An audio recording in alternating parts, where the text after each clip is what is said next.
It is an incontrovertible fact that carbon dioxide is critical for all organic life.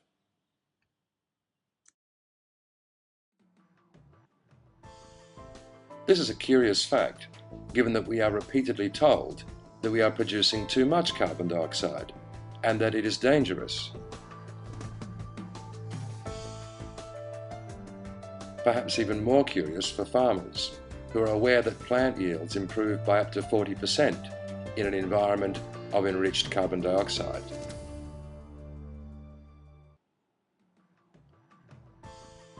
And perhaps because carbon dioxide has been completely misunderstood, respiratory physiology has also been misunderstood. But Dr. Buteyko realized that our lungs and respiratory system do not simply pump oxygen in and carbon dioxide out, but act as a complex gas exchange and reservoir system to maintain very particular gas levels for the optimal functioning of the organism.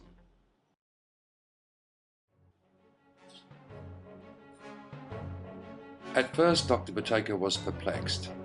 How could the whole of clinical medicine have missed this?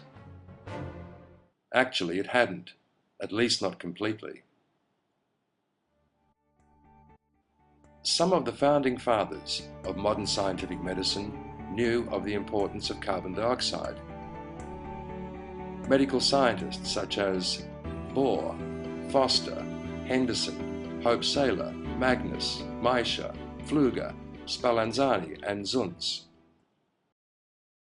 Here's what the Encyclopedia of Medicine says on the subject of carbon dioxide. Carbon dioxide is the chief hormone of the entire body. It is the only one that is produced by every tissue and that probably acts on every organ. And carbon dioxide is, in fact, a more fundamental component of living matter than is oxygen.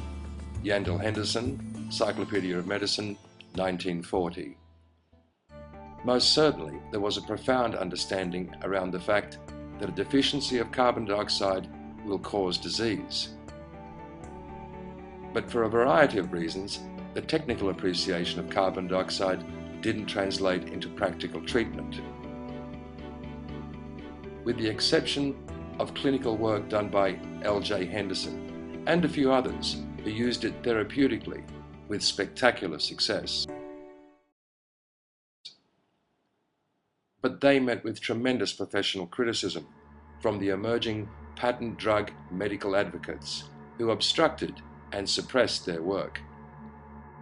It was as though a decision had been made at the highest echelons that all advances in medicine would only arise from drug and surgery-based interventions. All other ideas, regardless of their scientific validity or positive results, would be crushed. And this is what happened. These days, carbon dioxide is commonly considered a waste gas or even a pollutant. And nothing could be further from the truth. It turns out that carbon dioxide regulates the organism's uptake of oxygen. This paradoxical principle is known as the Bohr law and was discovered at the turn of the century by the Danish physiologist Christian Bohr.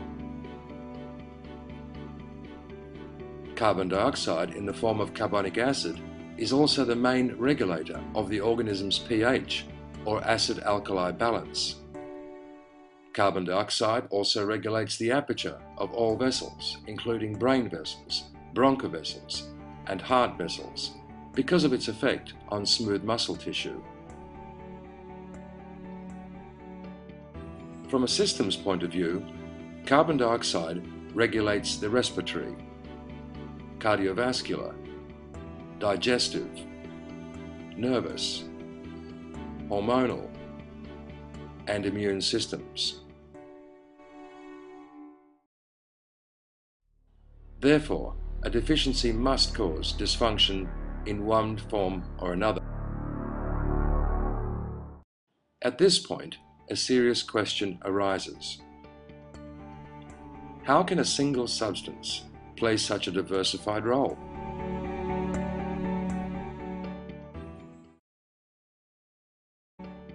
Within the human organism, carbon dioxide shunts from one form to another, from carbon dioxide gas to carbonic acid, carbonate, bicarbonate, and carbamate, and in these diverse forms exerts diverse influence. Even biochemists find describing its attributes and actions in simple terms more than challenging. An obvious question arises: how might we accumulate carbon dioxide, and what is the mechanism? More importantly, how can we tell if we have a deficiency of carbon dioxide? Dr. Buteyko's research showed that our breathing pattern determines our level of carbon dioxide. And just like body temperature, pulse, and blood pressure,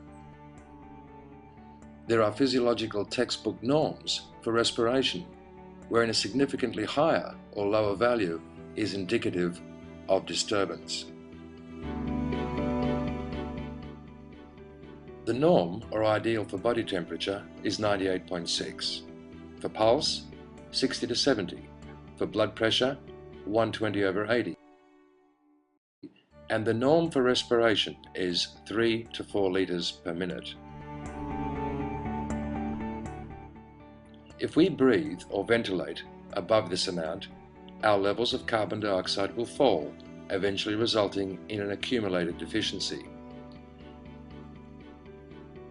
It was obvious to Dr. Buteyko that those suffering with chronic disease overventilated or breathed above the recommended norms.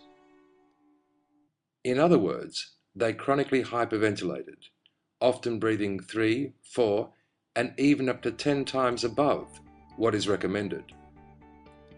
And this was the cause behind their low level of carbon dioxide and subsequent chronic disease.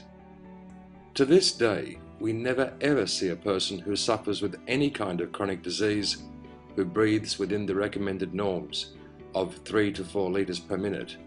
They all, without exception, chronically hyperventilate or overbreathe.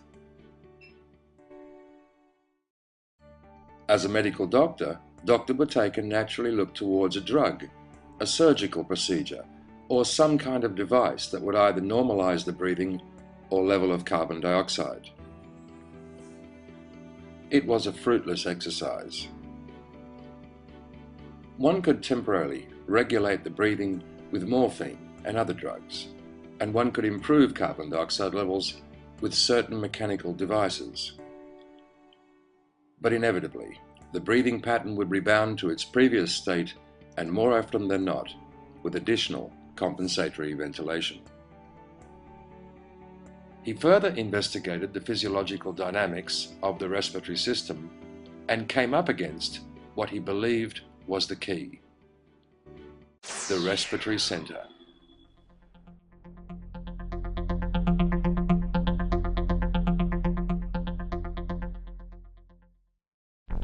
The respiratory center is located in the medulla oblongata part of the brain, and this little understood gland regulates our ventilation. It turns out that mastering the breathing pattern comes down to mastering the respiratory center.